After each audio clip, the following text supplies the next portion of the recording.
I grew to know how to love failure in improv. Everyone has to fail at least once, or they haven't tried something new. They haven't pushed themselves, We embraced failure, and it took me quite a while to be able to get there with writing. And that's what I wanted to feel as at home in writing as I did at improv. I'm not afraid to fail in the moment because I trust myself that I'll pick up the next moment.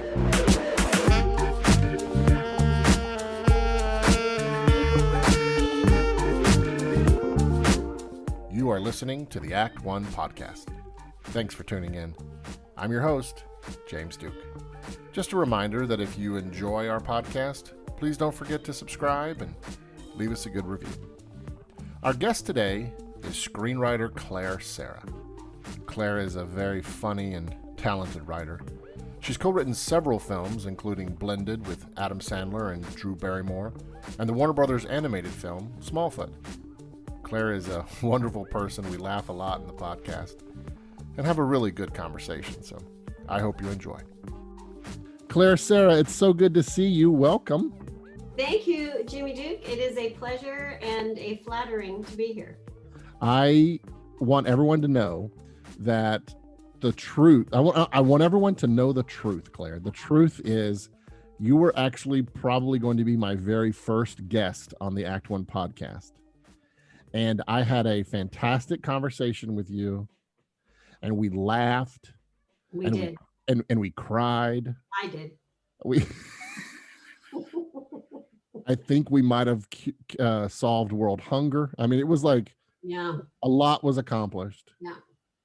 And between then and now, the audio disintegrated. I don't know what happened. COVID. As I was saying to you earlier before we started recording it, I would listen to the audio, the playback, and it sounded like both of us were inebriated. Now I want to hear it. Yeah. Anyway, so you have graciously agreed to come back on, and I really appreciate it because, honest to goodness, I just love talking with you. So thank you so much for coming back. How are you doing? Give us an update on how you're doing these days with everything going on in the world. I know that you've been staying busy. You last time we talked, you've been taking a couple of meetings and stuff. But how are things? Yeah, well, things are mixed because we are in a crazy pandemic year. The hurtful stuff, the hardest is I'm from Canada, and my family is all in Canada, and I never realized how easy it was to hop up there whenever I needed family hugs, and not being able to do that has honestly been the hardest part of this for me, which that alone is a blessing to say that's been the hardest part, So I've been really busy. I had started kind of 2 to 3 gigs right when the pandemic hit. And as a writer, we write from home anyway, and Zoom meetings, they're not ideal, but they are passable for brainstorming and development. So I have been very busy over the whole past year. I am developing an animated feature. It's a spec thing that myself and a couple of producers and a songwriter are doing together. So it's a beautiful project. So it's nice to get lost in that world. I am I'm starting this is a whole other conversation, but I have partnered with a fella in Ireland to start a family film company in Ireland. Wow. Yeah. And we got funding for our first film. It's live action. So we have been rewriting, and we brought on our director in the fall. So we've been rewriting with the director and hoping to shoot late spring this year. Congratulations. That's very cool. Thanks. Will it be shot in Ireland? Yes. Wow. Very cool. Yeah. Do they offer good tax breaks and incentives there? That's the whole point. Yeah, they really cool. Do. It's great. Do you need a PA, like a 44-year-old PA? I'm looking to see if there are any white men that I could use on this. because, Ireland's so diverse. That's great. That's great. By the way, you were talking about your family in Canada, and I agree with you. That is, my family's in Tennessee, and that, I think, for many of us, that's been one of the biggest challenges. Do you come from I come from a pretty big family. Do you come from a pretty big family, or because you grew up in Canada? That's where you were born and raised, correct? Well, I was actually born in Scotland, which is part of how I ended up okay. back in Ireland. But I was born in Scotland, and then my parents moved to Canada when I was a kid. I have two brothers, and they're both married and with kids. And since my husband and I never had kids, I made their kids my kids. Right. So that's what I really miss that energy in my life. But yeah, so not a huge family, but two brothers. Do you miss Canada?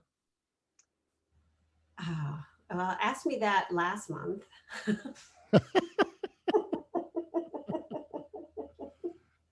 About when it was really sunny here in LA last week. And you were seeing the pictures of it probably being like 20 below in Canada. Did you miss Canada then? And the thing is, I'm from Vancouver. It's pretty mild. It's pretty temperate there. I do have this kind of unique perspective in that I was born in Scotland, and we had a really strong connection to Scotland all through my childhood. Would go back there, kept in touch with my cousins. Then, I grew up with the Canadian sensibility, which is not that far off of Scotland, and then I moved to the States, which is a different culture in some ways. And I became an American citizen. So I have 3 passports. I feel very James Bondy about that. But I feel like it stops me from ever being too patriotic towards any one nation. Like, I love them all and I see all their flaws. Yeah. But if one goes rogue, I got 2 more. Yes. And you can bet I was dusting off that Canadian passport a couple of weeks ago. Oh my gosh. You were standing by. You had both in your hands just in case. Oh man, COVID or not, I'm bursting through that border. All that to say, I love America. I am like Jakob Smirnoff. I love America, and I'm glad to see us coming to the other side of some of our more tense times. But, yes, sure. Unfortunately, the whole world is made of humans. So every country kind of has the same pitfalls and the same strengths. They just go from decade to decade. I have to understand this. You're saying that human beings, you're blowing my mind right now. I know. What I think we talked about this before, but what is your thought? You are a very funny person, but what is it about Canada that you guys produce so much, so many kind of legendary funny people? Is it what is it about Canada that produces so many funny people? It is lower status. Really? Yeah. It's the thought that we're not quite England and we're not quite the United States. Is that what it is? Yeah. So we can step back and have a little more perspective. We can make fun of ourselves a little better than Americans can, because we're not worried about keeping our status, as the superpower or the top, the top human. And as an American, I consider myself a top human. But, I think Canadians don't have to worry. Their big brother literally is taking care of all the big bad stuff, war and what have you. And so they can relax and joke about it. That is interesting. That's a really interesting take. I think you're completely wrong, but I think it's an interesting. It is an interesting take. Why we yeah.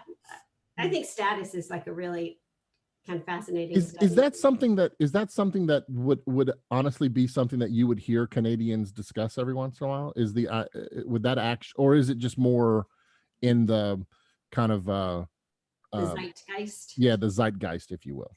I think it's more in the zeitgeist. Yeah. I you know, coming from an improv background, we do a lot of work with status and status switching and scenes, and how important that is to comedy. And so I think as a Canadian coming into America, I used to think about it quite a bit, how Americans were not that great at making fun of themselves, although that's also changing. Yeah. What would you say kills in Canada that doesn't in the US? Like in terms of, comedy or style of comedy or however you want to define it, or and vice versa. Is there anything that kills and just slays in the US with the US audiences that maybe doesn't land the same way with Canadian audiences, would you say? I'd have to think about that. My gut reaction is like, I think we still like verbal humor a bit more than Marca. So I think that we do like a little bit more verbal sparring in our like sitcoms and things like that, where Yep. But I mean, it was really wild to see how well Schitt's Creek did Yes. in the States. Mm-hmm. So I think we are melding more than we realize. Yeah. I just had the pleasure of connecting with Ins Choi, who created Kim's Convenience. Oh my gosh. And really, awesome human being, and it's been cool to see the success of that show too through Netflix and stuff. Yeah. So you talk a little bit about what brought you to the States. If I remember correctly, it was your improv team, right? Like that was a big part of your journey here, or no? Not exactly. It was a boy.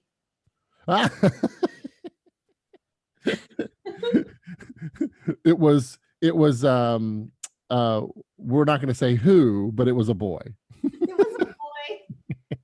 A big swaggering American show off who is still my husband 30 years later and is still a swaggering show off.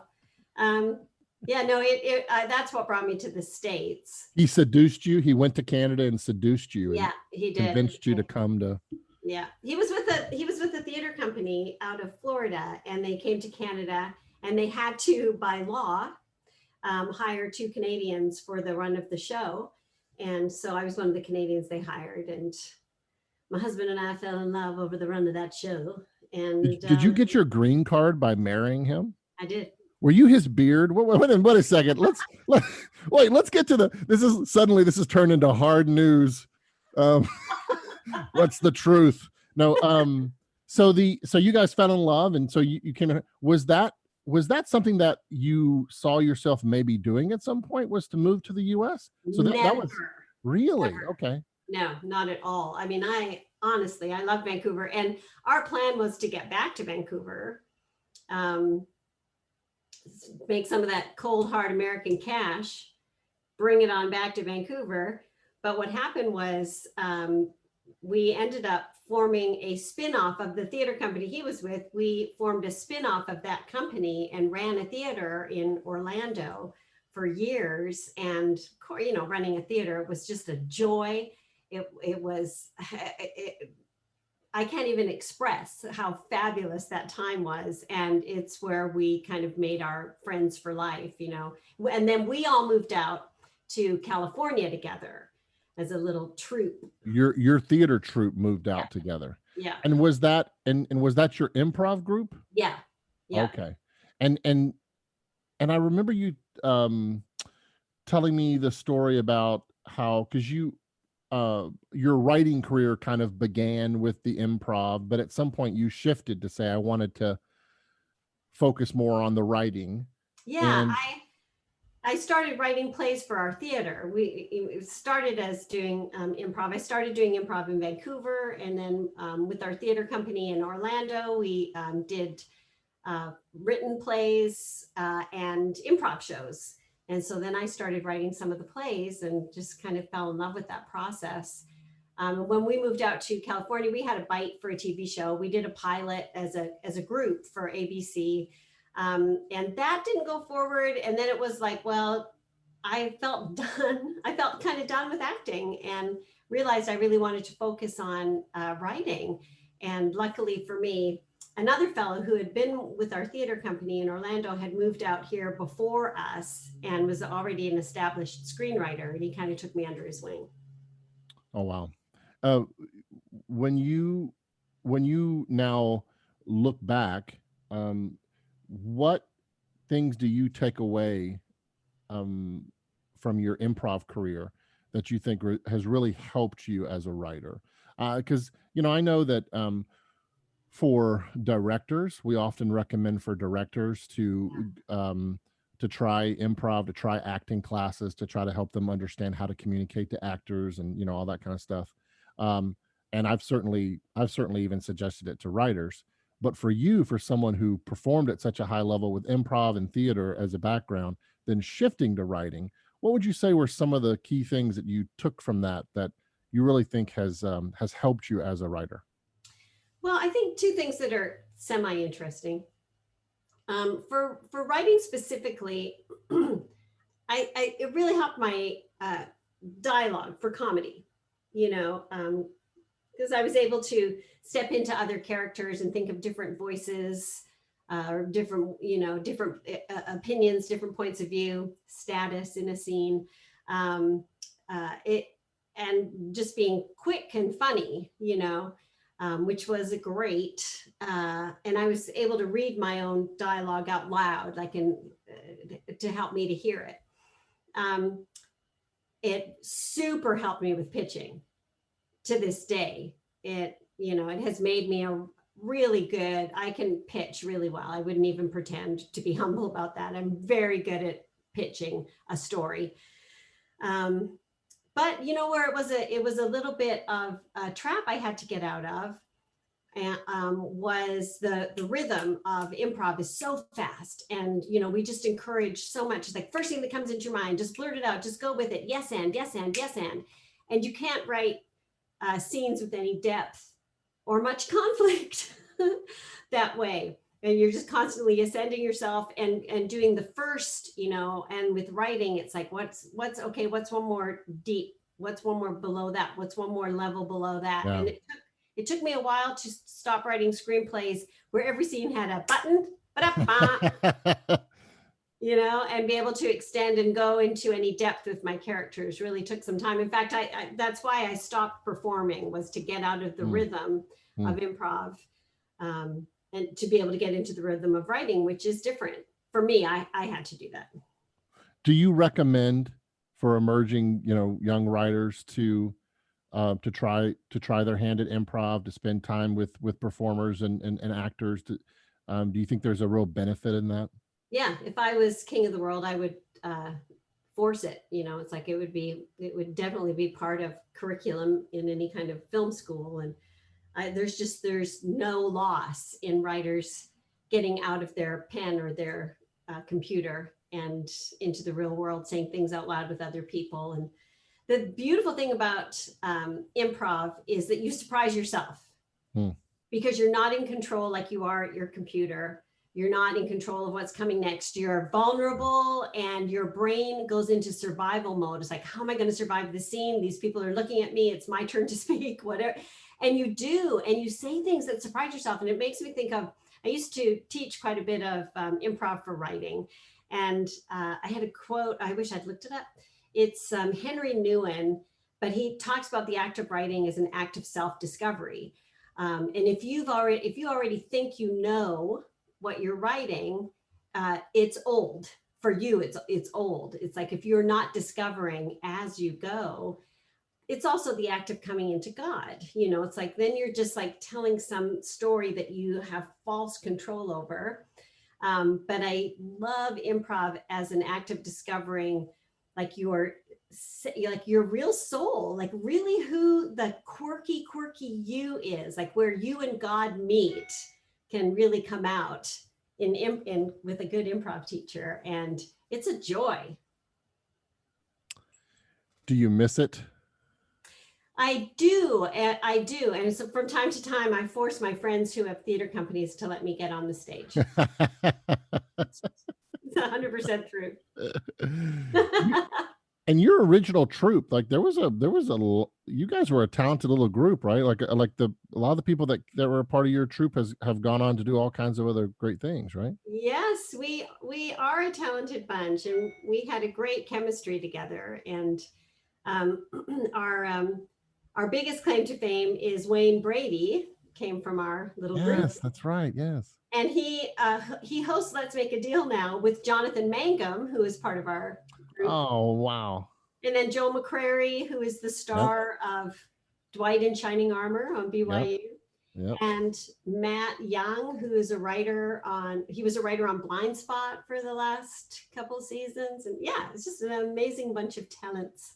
That's great. Yeah. The when it was around this time when you talked about this mentor who kind of took you under his wing a little bit and started helping you when you first decided to be a screenwriter.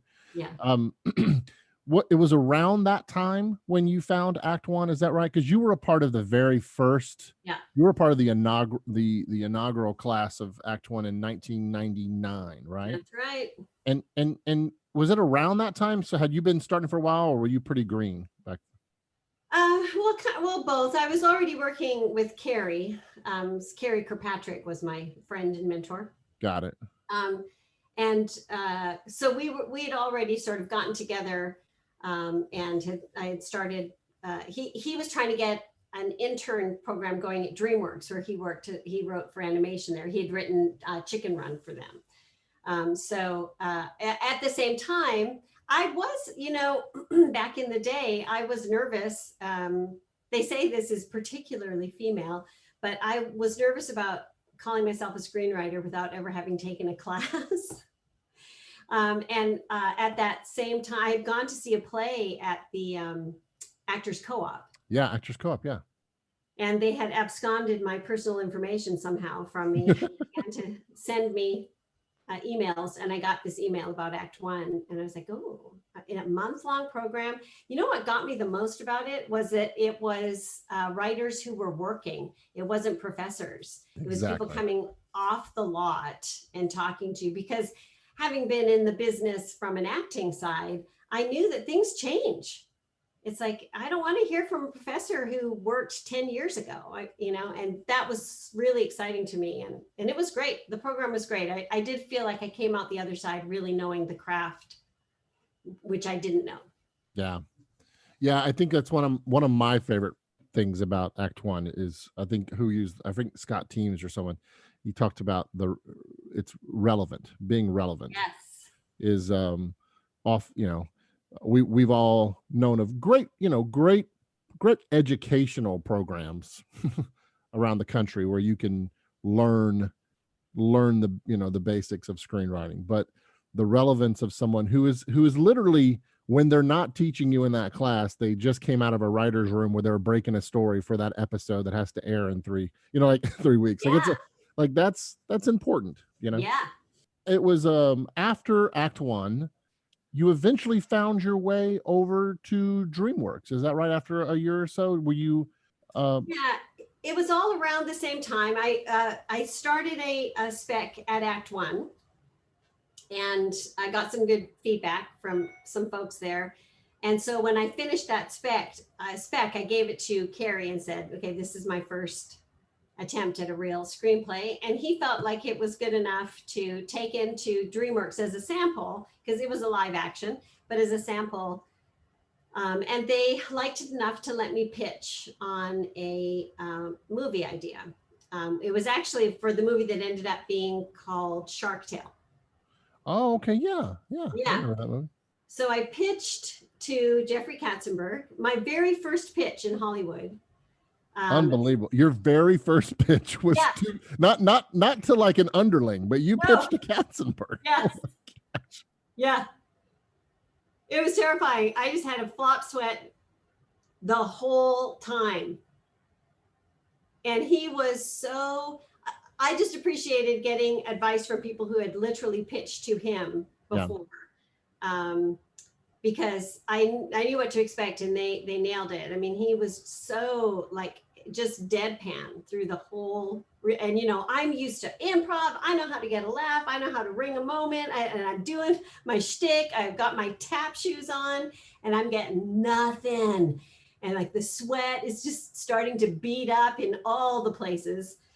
And you were by yourself, like Carrie had not gone in there with you. Like this was you in there pitching on your own. Yes. Woo boy. Yeah. Oh, boy. Absolutely terrifying. And it was a terrible pitch. I went into every detail. I mean, I think I went into production design and what they were wearing. Yeah. The shark has, I don't know, the shark has a lot of teeth. I don't know if you know this, but the shark has a lot of teeth. 416 teeth. Well, I mean, in the bottom layer. The bottom layer. Layers before he unhinges. I mean, it was just that poor man. So how did he respond? What was he like in the room for you? Deadpan. Like, I mean, I know you did deadpan, but like, how did it end? Like literally you just stopped talking and he literally just spun his chair around and looked out the window. Looked wistfully out the window.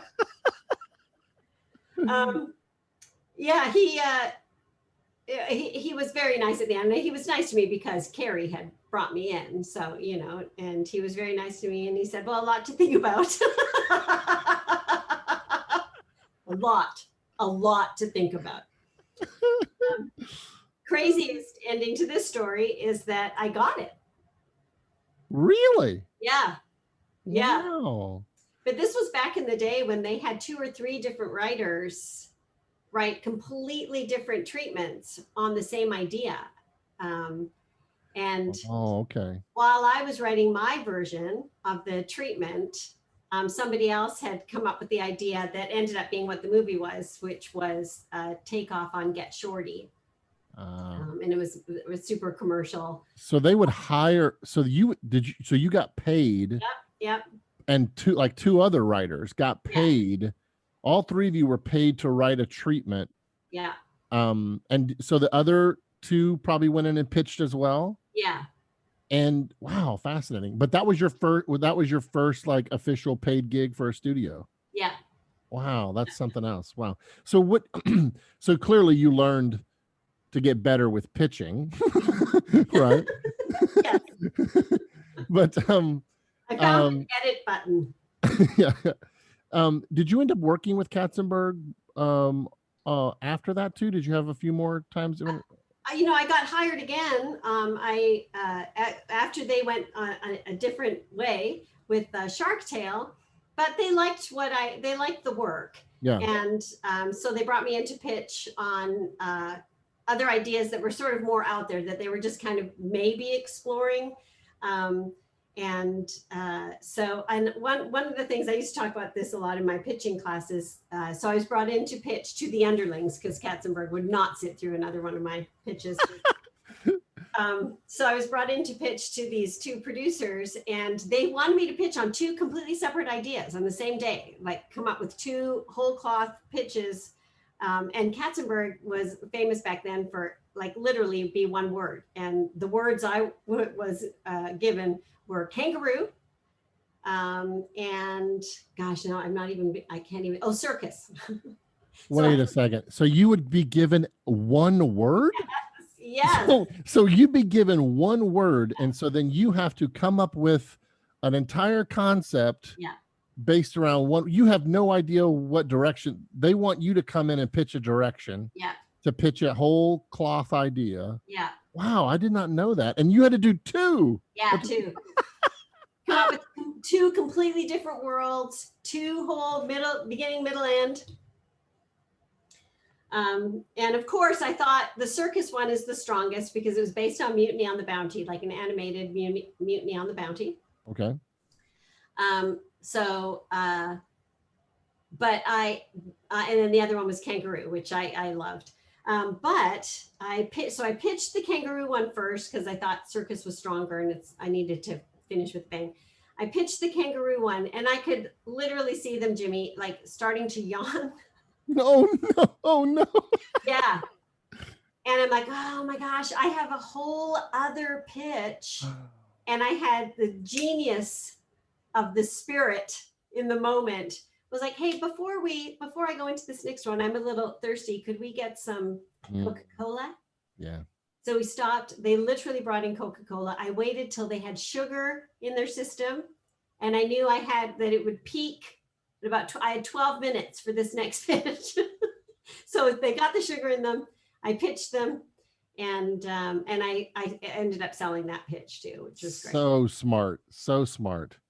The it really does like they're human beings. It really does Exactly. matter when you catch them. If they just came off of, like, if they just got yelled at by their boss and then, and then now they're coming to the, or they ate a big lunch, Yep. or it's in the middle of the day, or they're, they didn't sleep well. Like, there's all kinds of reasons why maybe your pitch doesn't land the way you think it will, and it almost has nothing to do with the quality of it as much as it's the what they're hearing and what they're receiving sometimes.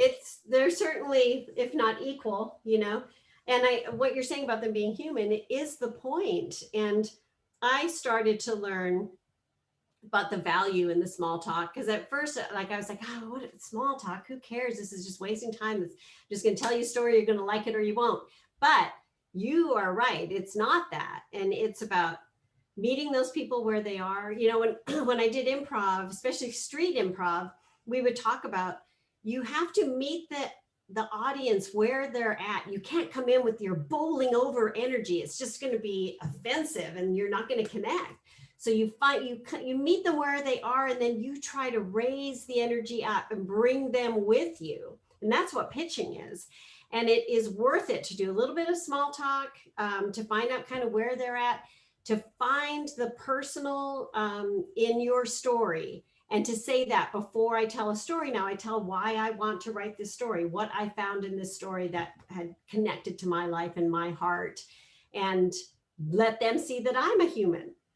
Let me see the humanity in them, and then, try to keep that energy up, and then bring that energy up and go into the story. And that was Now, a turning point. now you mentioned when before you went in with Katzenberg, you had spoken to a few people who had pitched to him to try to get an idea. Do you recommend that for anyone that you're going in to pitch to? Yeah. Do you try to do a little research on them, just to kind of, do you recommend doing whatever kind of due diligence you can before that meeting on who you're pitching, so that maybe like these small things that you can kind of pick up on and would help you with the pitch? I recommend it 100%, for all the reasons. It's just smart business, to know who you're presenting to. It's also, especially if we are thinking of ourselves as bringing in the light, the salt and the light, a little bit of God. We're much more so than advancing our careers, we're connecting with other souls on the planet. And it's respectful to know who they are and what they've done. A lot of people, when they come into the business, they think it's cool that, oh, I don't know who you are. It's like, that's not cool. that Yeah, is no, not that's the cool. opposite of cool. People don't like it. And once you've been in the business a while, you understand how hard it is to get any movie made. And even if it's a dumb movie, Yep. That was a huge hurdle, and it got made, and that person That's right. should get some respect for, That's right. so I 100% recommend any way that you can find out anything, but then don't assume that you know it, because you might have gotten some bad information, or don't come in because you Googled that they have 10 cats, and you come in and make some cat jokes and find out that blog was wrong, or all those cats died, or what I'm saying, like, Yeah. just What does a good meeting look like to you, and what does a bad meeting look like? Like, what are some things that, based on your experience, you walk away knowing, it didn't land this time, and here's why. Here's my thought why.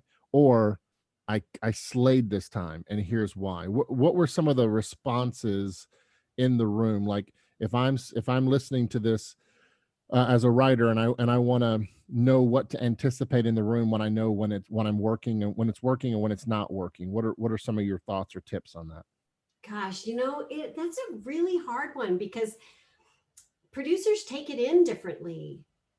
it's really hard. I thought that meeting with Katzenberg was a complete bomb. And I've Yeah. had that feeling after meetings. It's like that did not go well, but it's because they're in their head and they're thinking about a lot of things that I don't know that they're thinking about, other projects that they've got. Is this like something else or is whatever? So it's actually hard to gauge. The only thing I can gauge is if I made some kind of a human connection or not, but I can't always gauge if, I mean, because I know that I have slayed the storytelling and not gotten the gig. So I know that I don't know when I walk out of the room if they're going to buy it, but I Right. do know if I had a human connection. And I love that. I love the human connection because like you said, it's more than just your career. It's who Yeah. you are as a person, hopefully how God has designed you to understand that as an empathetic person trying to live your life and work in this business with these people, there is something quite beautiful to think about it in that way, to try to connect to someone in that sense. And also for your career, people, if they like you, you might not be right for that project, but they'll remember you and they'll bring you back to pitch on other projects, or they'll introduce you to other people. Say, you know what? She was really good in the room. She's a really interesting person. You should talk to her. Right. Like it ends up paying forward in all other kinds of ways, wouldn't you say? Oh my gosh, here's my favorite story about that. A bunch of friends back in my theater days, one of them decided to make a pilot, a sketch show pilot. So he got us all together. We wrote sketches, we performed sketches, filmed them. He put them together into a 20-minute presentation. And it got all the way to Lorne Michaels. Lorne Michaels liked the oeuvre of one of the gals who I don't think she even, I can't remember. Yeah, she did perform in one sketch, but she mostly just did this one bit. It was almost like a stand-up bit that she would do. It was super funny. And he liked her persona. So he invited her out to New York to meet with him as a writer. She wasn't a writer. She didn't write any of the sketches on the, Wow. and she was like, I'm not a writer. He's like, no, I like you and you'll fit and you're funny. You're naturally funny. And she was funny in the interview. She was just a funny person to chat with. And he's like, no, I like your vibe. I liked your vibe on the tape. I've liked your vibe in this last hour and a half of conversation with you. Come and work on Saturday Night Live as a writer. And she was there for like 20 years. She became head writer, and that, Wow. that was because she, in the room was herself, Yeah. made a connection. And like you say, it was certainly not her resume. It wasn't samples of writing. It's like the greatest challenge in life is to try to be your authentic self, and I know Act One do they still do like the credo? Yeah. We do. Knowing yourself is the toughest, Yeah. it's a very hard thing to do. And you have to adjust it, every few years as you learn more horrible truths about yourself. Yeah. But that is what everybody is hungry for. And certainly the entertainment industry is so hungry for authentic people. Unfortunately, if you don't have a solid grounding, also you get eaten up. Like they eat up your authentic self and chew it up and throw it out, so I can look for the next authentic one because you're broken in the corner. Right. But authentic with grounding, that's Tom Hanks, right? Yeah. You can last forever. Anyway, yada yada. Well, I think there's a lot of wisdom there that we could spend a long time unpacking. But I think one of the biggest things you said right there was the grounding, Yeah. because I think that we just forget that, and the fact that likability plays a significant role in this business. Yeah. If I'm going to spend hours with someone, whether it be in a writer's room or just meetings or what have you, you're going to want to be around people that you connect with. And one of the things that people, I don't know what it is, but it just seems like a lot of people forget, don't be weird.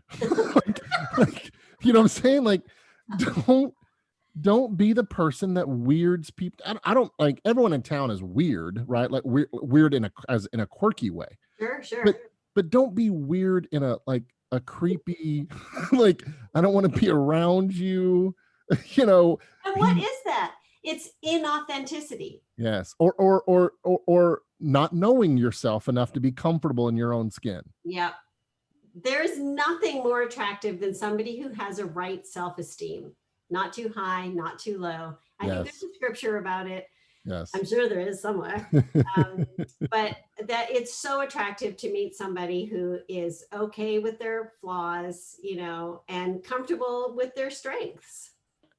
Given our current status, where people are primarily now, almost exclusively, I should say, at least for the immediate near future, everything's still happening on Zoom. It's happening online. Yeah.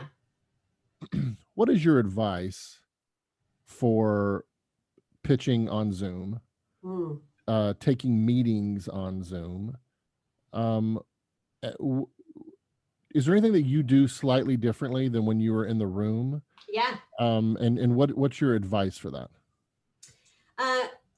Well, literally, I pitched I did a lot of pitches over Zoom at the start of this pandemic. The project hasn't sold yet. It's really good. I'm honestly surprised that it hasn't, but the pitches went great. And here's what I did.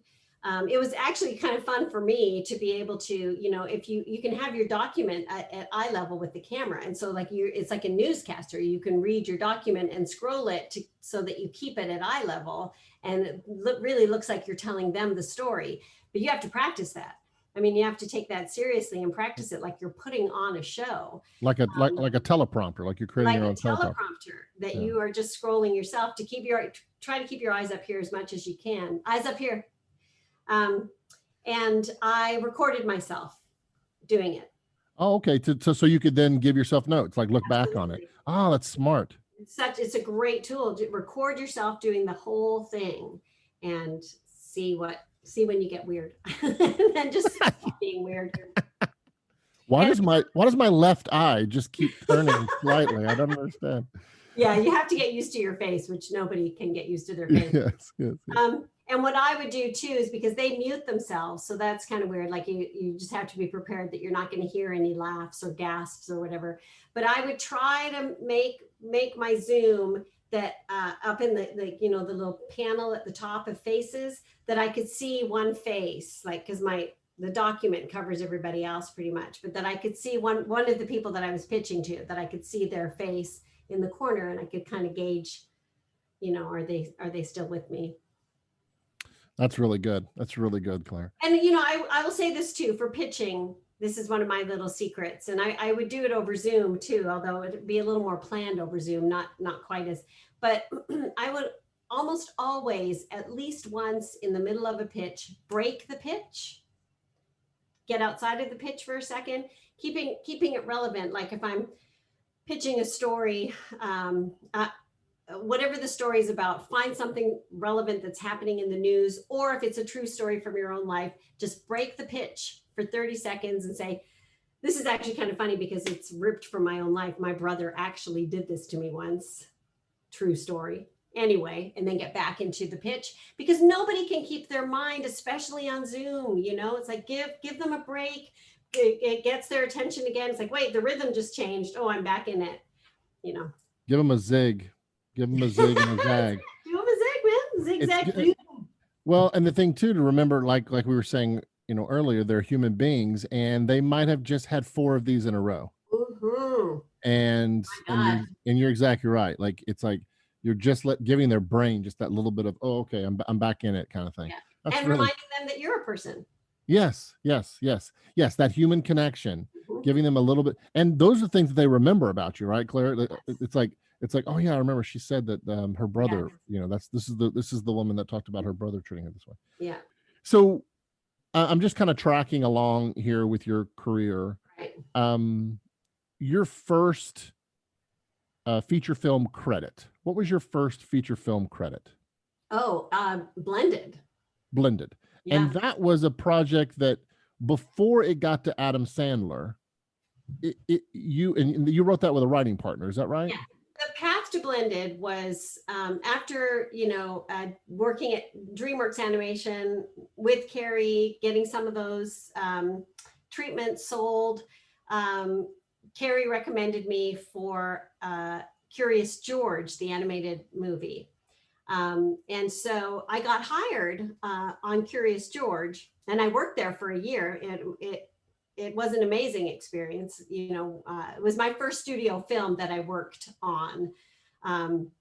They flew us to New York for a weekend to do a workshop with William Goldman. Wow. Yeah. I got to work with Bill Goldman. Well, yeah, it was really wonderful. And I can't believe that you actually took my call after that. right? So impressed. Yeah, I know. It was so cool. And like everything, like you never know how any story is going to end. I mean, I should have absolutely finished that movie and gotten a credit on it. That would have been my first movie. But it's a half-hour story. I'm not sure you really want me to go into it, but it all came crashing down. Everybody got fired. The director, William Goldman, me. Wow. Were they already in production with the animation? Oh yeah. We had wow. Yeah. It was a moving train, and there was a lot of panic. But I don't mind getting fired if William Goldman's also getting fired. So, all right. Okay, I won't take that personally. We'll take that personally. That's great. So I met another writer on that project, and we were both working on a spec that had a similar idea. So we decided to write it together. And that sample got us into a producer's office who was looking for a movie about two people with kids who get married. And so we brainstormed the idea for Blended and pitched it to Warner Brothers, which was actually a mandatory pitch because he had a first look deal. The producer had a first look deal with Warner Brothers, but they didn't make family films. We didn't really expect them to make it. Oh. But we happened to pitch it to an executive who had just married into a blended family. Like those things, right? Yeah. Yep. You don't know. Some people call it serendipity. We call it something else. But we call it serendipitous. Yeah. Oh, sorry. With a capital S. With a capital S, yes. Yeah. So we wrote it, and every year it was going to get made with different actors. It was going to be Sandra Bullock, then it was going to be Jennifer Aniston, then it was, and every year something stopped it from actually getting made. So it wasn't till 7 years later, and Ivan and I were no longer writing together, that we got a call that the producer had got it into the hands of Adam, and he loved it and wanted to make it with Drew as their third movie in the trilogy.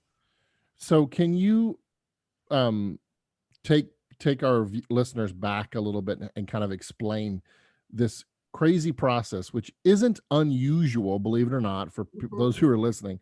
It isn't unusual for studio films for these kind of things to happen, this kind of timetable. So yeah.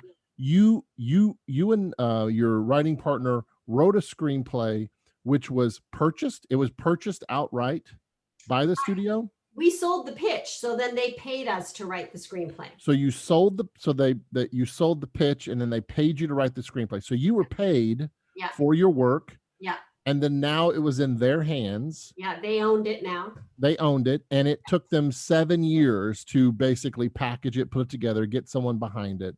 Yeah. And when it got to Adam Sandler, of course, he's one of those few people who have that, what they call that green light power. You got a phone call from him? Is that what happened? Yes. Yeah. I love Adam for this. Which was kind of funny. Ivan and I were no longer writing together, but on that day we had one more commitment that we had to sew up on a TV pilot that we had sold ages ago, and it had this one last step. It was kind of crazy. So we were on back in the day, Skype, before Zoom existed. We were on a Skype call when we both got a text from friends. It's like, look at our deadline, Hollywood. So, because we didn't even know that Adam was going to do it. It showed up on deadline. Isn't that crazy? Crazy. So Well, it had been 7 years. They probably lost your email. They were using your old Juno account. Earthlink. Yeah, Earthlink. That's what it was. They were using your old Earthlink. Couldn't reach it. Yeah. So, so the next day, I was having coffee with a friend of mine, actually Jonathan from Let's Make a Deal. And while we were having coffee, the Adam Sandler called me just to say, hey, got the script, so excited, love the script. You guys have done such a great job. It's fun. It's got great heart. I'm so excited to make this. I'm like, what? And he's like, and he's like, I know the process. So he's like, I would love it if you guys would send me the first drafts, that the studio rejected, because there's always gems in those. And I'm like, what? I love that. And then he's like, yeah, and if you want to come in sometime. So we went and met with him, and it was just great. He was just absolutely lovely. I mean, I ultimately have problems with how with some of the choices he made. Sure. But in actuality, the process was really fun, and he was good to us. And you kind of touched on something that is very much part of the life of being a screenwriter, which is once the script is out of your hands, it's gone. Like it is so rare for a screenwriter to even be allowed sometimes to rewrite their own screenplay, as you know, that sometimes the guild has had to fight for, to try to create opportunities for writers to be able to have polishes and rewrites and stuff. But so for you, here's a film that you sold, it sat on, you're excited about it. Probably some point you probably stopped being excited about it. Oh yeah, we gave up on it. Yeah, gave up on it. You moved on. Yeah. And now it comes back to life, and it comes back to life in a big way. And yet changes are made that you probably wouldn't have made. And so you walk away from seeing a film that isn't completely your film. Yeah. What is that? Yeah, from a personal perspective, like, what is that like? It's hard. It's really hard. It's such a mixed bag, and in fact, I remember like a friend of mine who'd been in the industry a long time, when he got the news, when he heard about our movie, and he was like, hey, the good news is your movie's getting made. Bad news is it's an Adam Sandler movie now. Like, oh yeah, it's very weird. Like, they didn't want us on set either, by the way. They didn't want Ivan and I on set, and we forced ourselves onto the set. And then Adam was great, because he saw that we were not there to give notes. We were not there to roll our eyes or be any kind of down. You cannot have down energy on a set, especially of a comedy. And again, talk about a moving train. And I knew that from my days in the theater. If we were producing a script by somebody else, it was tough to have the writer in the audience, because you're very tender and you're vulnerable as you're rehearsing. And if the writer is rolling their eyes or just giving off a vibe that's disapproving, it's too hard on the actors and the director. So I knew the energy to be on set as well. It's like, we are only here to be cheerleaders. It's like, it's not in our control. So we saw the dailies while we were there, and both Ivan and I were like, well, let's get our Oscar speeches ready, because come on, this is Adam Sandler's breakthrough to the yahoo! We were doing laps. And then we saw the first, cut for the focus, group. And we were just puddles in the corner. Like, what? What was this? Which is not unusual.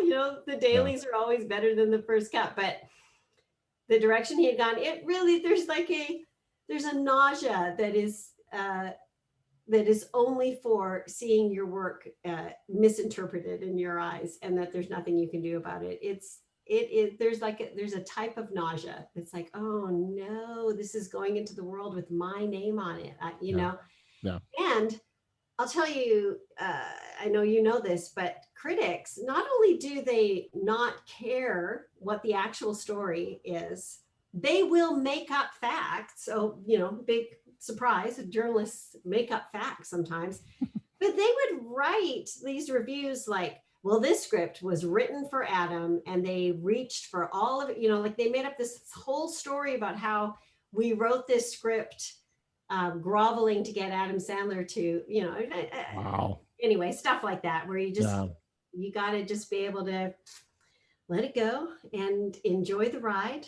But it's hard, you know, It- it's hard. and it it's the nature of this business. You know, we Yeah, can say whatever we want about it, and you know, but it's the nature of this business. I don't know if people fully realize when they say I want to write for film and television. yeah, I don't know if they fully realize what that means. yeah, And hopefully at Act One, we pound it into them to yeah, help them understand. But you get a shot at at writing the best possible script that you can, yeah, and where it goes from there, unless you are the writer, director, producer, you're independently wealthy and can put it yeah, all together yourself. You know, there are those rare occasions, right? Like yeah. Todd Komarnicki told me when he did Sully with Clint Eastwood, Oh, he did like one pass, I think, on it, because Clint Eastwood, like, he shoots what he reads, and it's like, oh I mean, man. it's like insane stuff like that, right? So you Yeah, hear that occasional insane story, yeah. right? But Todd can tell you many other stories where, you know, the opposite happened, right? And Yes. and so it's very rare when you get to represent, when you get your work represented maybe in the way, but in a sense, excuse me, in a sense, I think that that's also something that's really, um for someone like you who's coming from a performance background, um you there's something about, hey, I got up there, I Yep. I performed, and maybe this audience tonight didn't respond, Yeah. but I'm getting back up on that stage tomorrow night, right? 100%. You know, we used to do 3 shows a night, you know, 3 nights a week. So it's like, yeah, and you're absolutely right. That is the 100% the attitude to have, and you have to have it. If you don't have that attitude, you won't last. You won't want to do this because you certainly have more failures than you have successes. And I grew to know how to love failure in improv and like really embrace it. And I encourage. I was the director of improv at our theater, and I always made it the goal. Like every night, everyone has to fail at least once, or they haven't tried something new. Wow. They haven't pushed themselves, you know. And because these guys were all so good, and gals, I knew that they were going to do all this great work. It's like, do at least one thing that's wobbly, you know. Yeah. So we embraced failure, and it took me quite a while to be able to get there with writing. The whole fail spectacularly sort of, you know, thing. And I feel like I'm just getting there now, where it's like, okay, you know, it's like, and that's what I wanted to feel as at home in writing as I did at improv. Like, you know, I could hop on a stage anywhere, anytime, and feel comfortable in front of a crowd without a script. I to this day, you know, it's like, I love to host our Right Girl events because of that. It's like, I'm not afraid to fail in a moment because I trust myself that I'll pick up the next moment. And to get there as a writer, you know, it's like, it's harder because you pour your, you know, it takes a year to get a script into, you know, a reading space, but to be able to know that, well, if this script doesn't hit, you know, the next one will. There's a fearlessness, I think, that you're describing. I think it's really good advice. The embrace the failure, you know, like, I Yeah. think, how did you eventually land Smallfoot? Well, Ivan and I had sort of gone our ways. We actually got hired. We made good money. We wrote a lot of family films for all the studios, Disney and Paramount, and but nobody was making them. It was kind of weird because that was just when animation was also coming up, and the only family films anymore were animation. Anyway, so he went off to do Broadway, to write for Broadway. And I sold a pitch to DreamWorks Live Action, but then they weren't making that either. And I was between gigs, and my friend and mentor, Carrie Kirkpatrick, the guy that first got me a job, called and he said, "Can you come in for 2 weeks on Smallfoot? We need some fresh eyes." And that's all it was supposed to be, like 2 weeks. I got hired to do for a 2-week contract to go in and just give them some fresh eyes on the story and the characters. But I had some big ideas in the 2 weeks. It ended up, I had some big ideas for the story. So the 2 weeks turned into 6 weeks, and then the other writer that was on the project, because with animation, you can sometimes have 2 and 3 writers because there's so much to do. And the other writer got another gig and he left, and I ended up staying for a year and a half through the end of the project, and Wow. helping make some big changes in the story and the main characters. And I never did get a full contract. I mean, I just got my contract renewed every 2 weeks. It was like the Dread Pirate Roberts. You were essentially a temp. That's Yes, it's true. you had to go to Apple One or wherever it was and get renewed. So if I remember correctly, I don't know if I saw you in another interview talk about this or something, but part of the big structure changes, the big ideas, sorry, was you wanted to address some specific themes, right? Where there were some themes that you wanted. Can you talk a little bit about that? Yeah, well, they had been kind of missing the boat, and it was no one person's fault. There were too many chefs for sure on this project, and it had been wobbling around for a while.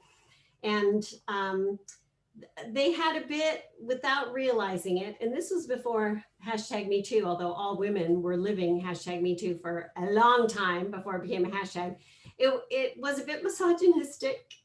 And like one of the kind of bigger things that I did was like they had created this whole Yeti world without realizing that it had all the same rules as ours as far as men and women. It's like one of the central problems is that the stonekeeper had a son and a daughter, but the son was an idiot and he was going to become the next stonekeeper, and how that was going to affect. It's like, well, why? It's like, oh, and it was going to be a big deal if the girl became the stonekeeper. It's like, why is it a big deal in a society that is not made up by white men? No offense.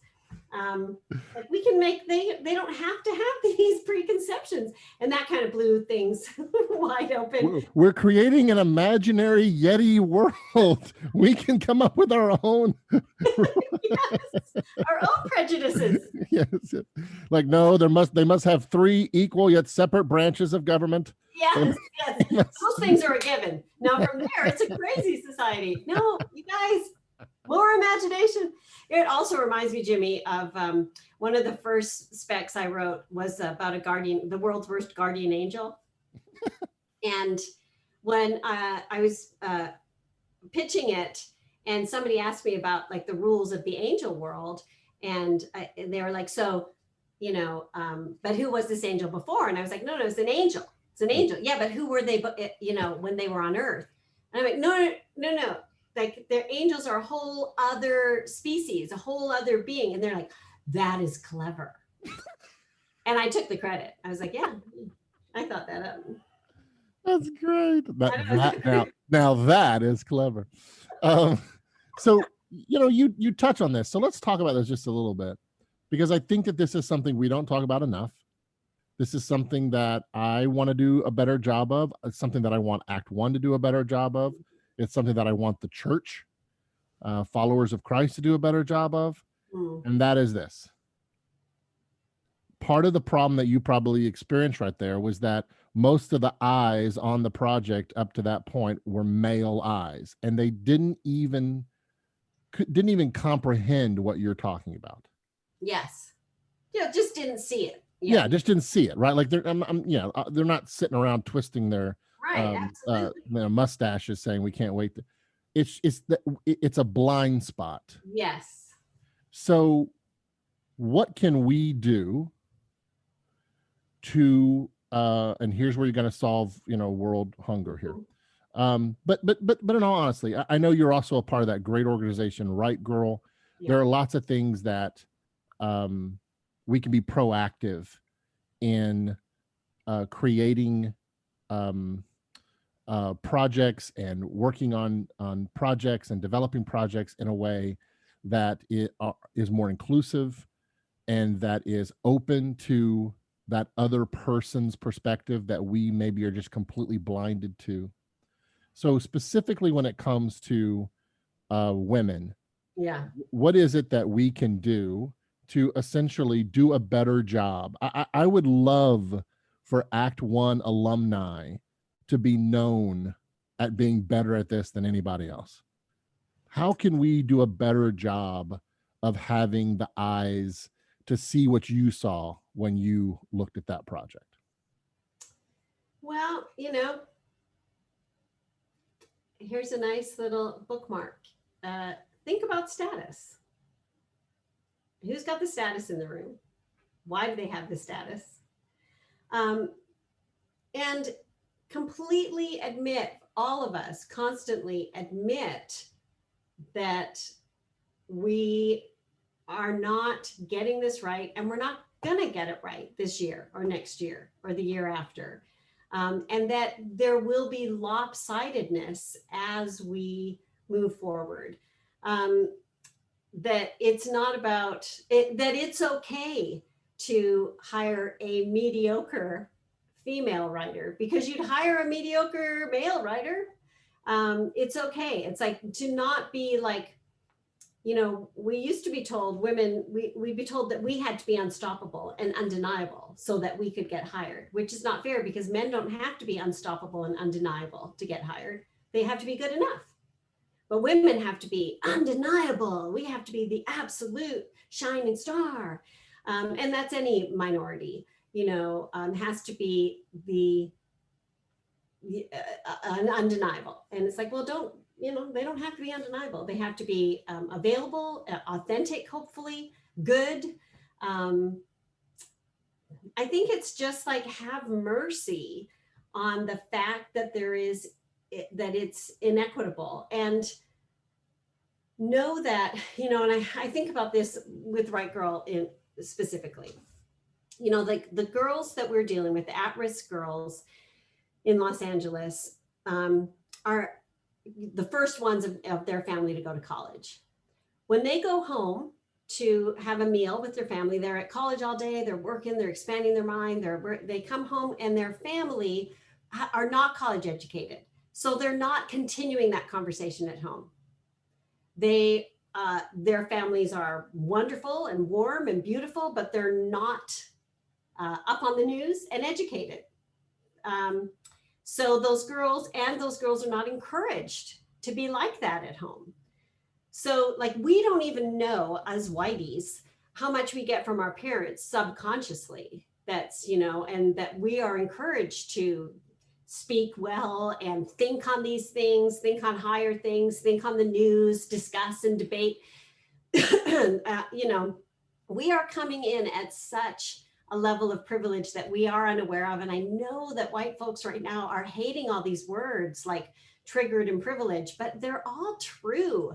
And I see it when I work with these girls. It's like, it's going to take generations before, they're at the same level. So it's like, don't expect them to be at the same level. They're not standing on the shoulders of all these from Oxford who founded Cambridge or whatever, like shoulders, we're standing on the shoulders of strength and vulnerability and warmth and intuition, but we're not standing on the shoulders of current culture, political games.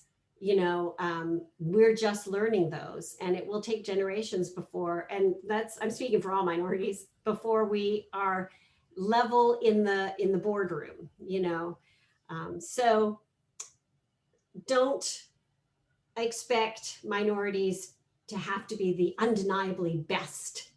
There, that's my rant. Thank you for coming to my TED Talk. It was really good. I really appreciate what you're saying, and I want to do better. I can honestly say to you, I've talked a little bit about this before, where I think I was probably subconsciously a bit chauvinistic. I don't know if Well, I I would. was, so I'm sure you were. Yeah, yeah. Like Seriously. I wouldn't go around in any way, shape, or Yeah. form, but I think, and then I had my daughter, and Mm, I have a son and I have a daughter. So mm, my son is 11, my daughter is 9, and I saw a. We were living in Florida at the time. We lived in Florida for about 18 months briefly, about 5 years ago. And so my daughter was little. She was like 3 years old, 4 years old, and the humidity in Florida, oh yeah. her hair was like she had curls, the Right. cutest little thing, 3-year-old, 4-year-old, just her head full of curls. And I saw it was, believe it or not, it was a Dove. I think it was like a Dove commercial, like Dove hair care for women or Sure, something. I don't know, sure. right? And it was basically a campaign saying that women with curly hair get bullied. Mm, Women with curly hair, girls with curly hair get bullied more than other girls.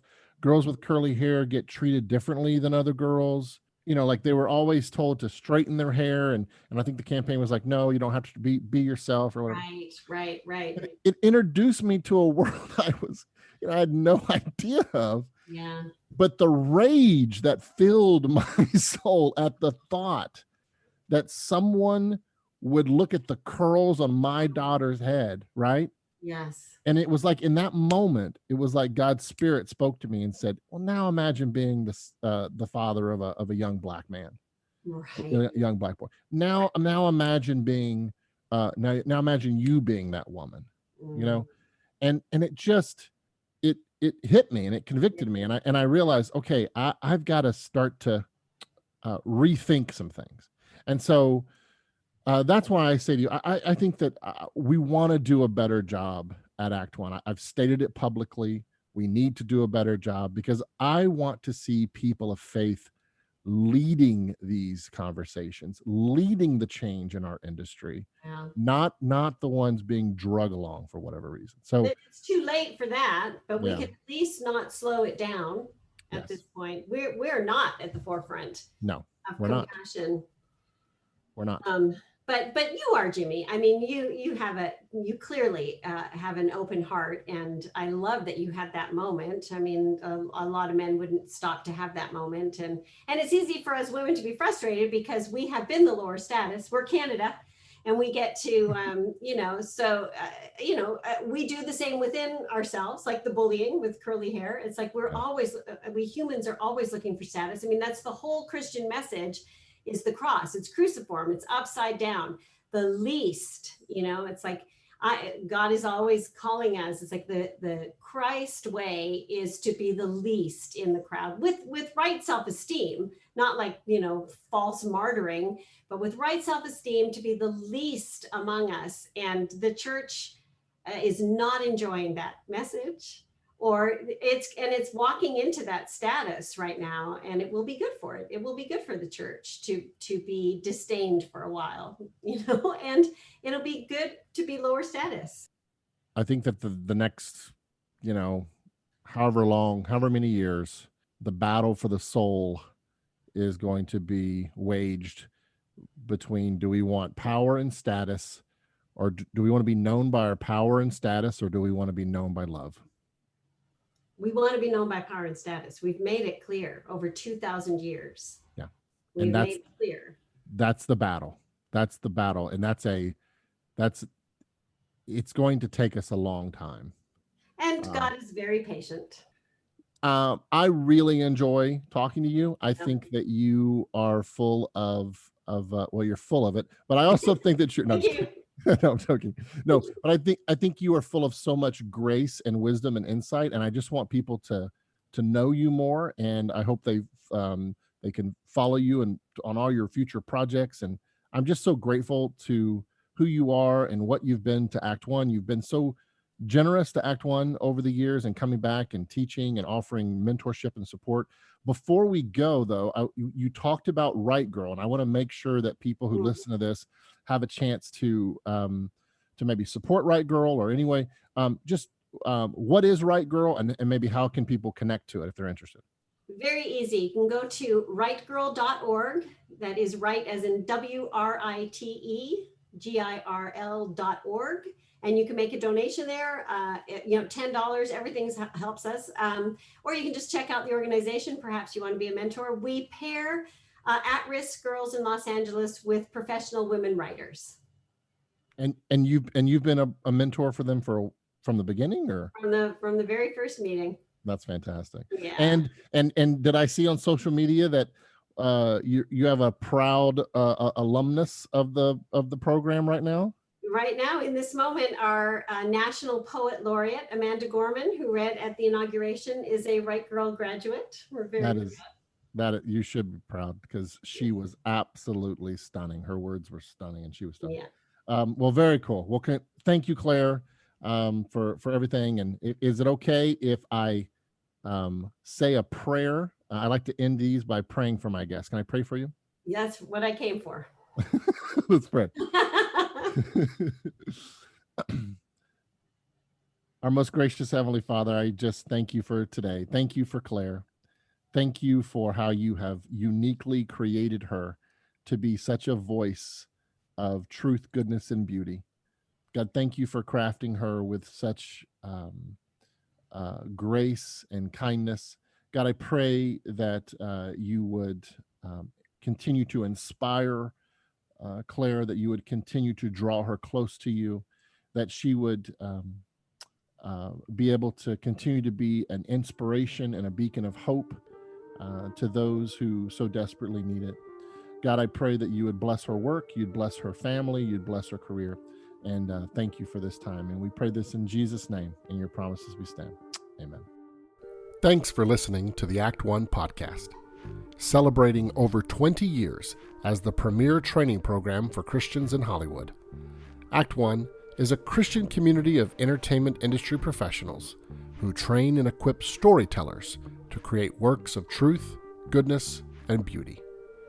To financially support the mission of Act One, or to learn more about our programs, visit us online at actoneprogram.com.